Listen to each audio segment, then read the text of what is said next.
So Misfits 11 is right around the corner this Friday, and while I'm recording this video, Moose and Casey's opponent has not been announced yet, so I'm not going to be predicting that fight. And then the first two fights on the card, I just want to do a quick prediction, just get it over with. Simple Simon versus Dapper Laughs. I'm going to go with Dapper Laughs. Simple Simon's first fight did not really impress me at all. And then the second fight of Adam Brooks versus Rhino, I'm going to go with Adam Brooks because I think this is Rhino's debut fight, and Adam Brooks has experience. Now let's get into the more important fights, starting off with Yeti Gang TV versus Uncle Pizza. A lot of people have Yeti Gang TV winning it. And on the other side, a lot of people can have Uncle Pizza winning that fight. The first fight was very close, very controversial. You could go either or. And to be honest, I think, I'm going to be saying it's a draw. It's a 4-round fight, and I feel like both fighters will edge 2 rounds each. That's truly how my opinion is. I'm not even saying that just because I'm cool with both of them. I've kind of had this opinion for for a week. I want to say for a week now. I feel like this fight would end up in a draw, and there'll be a trilogy built off that. So that's my prediction. The second fight, on this very important main card, which can sway a lot of stuff. Mini Converse Arms Corleone. This is kind of difficult. I don't know why. I know, Minicon won the first fight, even though what the judges say is different. Showstar's kind of shady. However, Arms Corleone, if he has cardio on his side, which is a big if, by the way, because he has a lot of muscle and that lactic acid can really affect him, especially in those later rounds. You know, Arms Corleone can win that fight.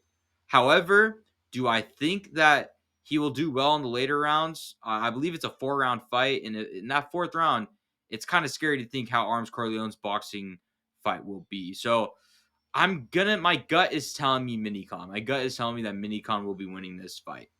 Next one, OJ Rose versus Gabe Silva. OJ Rose is on a streak. He's beaten Kimbo Slice Jr., which I had Kimbo Slice winning that fight. And, he destroyed him in the second. I think it was a first round or a second round TKO. And then the second fight, Callum Izzard, I had him winning that fight. And he performed. He got that, I think it was a third round finish, second round finish. Can't really remember. But he did make a statement against Callum Izzard, which now leads him to this fight against Gabe Silva. This all depends on how Gabe Silva is taking this fight. If he thinks that he's taking OJ Rose, as a serious opponent, then I think Gabe Silva has more of a chance to win it. However, I feel like it's one of those fights that, in Gabe Silva's young career, that he might be overlooking this one. And, he might be here for a surprise against OJ Rose. So I actually might take OJ Rose on this fight. That's what my gut feeling is telling me. I feel like OJ Rose will be winning this. And it's just also OJ Rose, his skills are he is very good for how long he's been boxing for. I believe he's been boxing for either a year or two, if I'm not mistaken. And yeah, for that experience, props to OJ Rose. I think he can pull this one off. Co-main event, Julie Paca versus Alina Vampira. I think Julie Paca will be winning this fight. I know Alina Vampira in the press conference saying that Julie Paca is underestimating her. I think she's doing that just because of mental wars. Do I really think she's, underestimating Alina Vampira?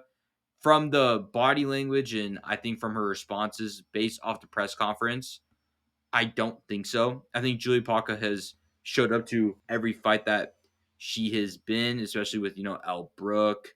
And I forgot her first fight, but I mean, the more important one is beating Elle Brook. If we were to stack up Alina Vampira's opponents and Julie Paca's opponents, Julie Paca has the better opponents over Alina Vampira. And which leads me to my final prediction, Bdave versus Jarvis. This all depends on how Jarvis really took this fight. I feel like, in a way, Jarvis is overlooking Bdave, which is not a great thing.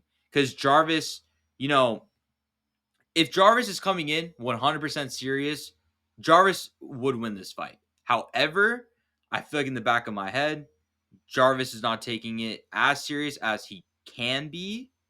This is just, I don't know anything. I don't know any insights or anything. It's just like a feeling I have. However, Bdave is someone not to play around. And the other X factor with Bdave is how he's going to go in at the night.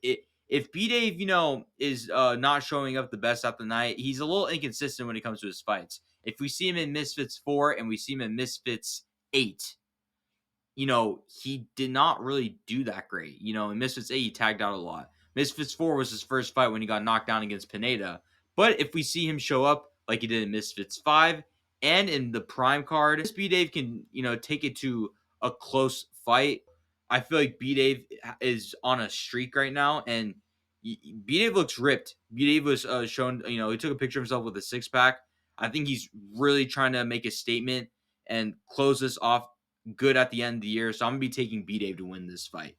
Anyways, if you guys want more videos like this, please subscribe for more content just like this. The goal at the end of the year is to get to 1,000 subscribers.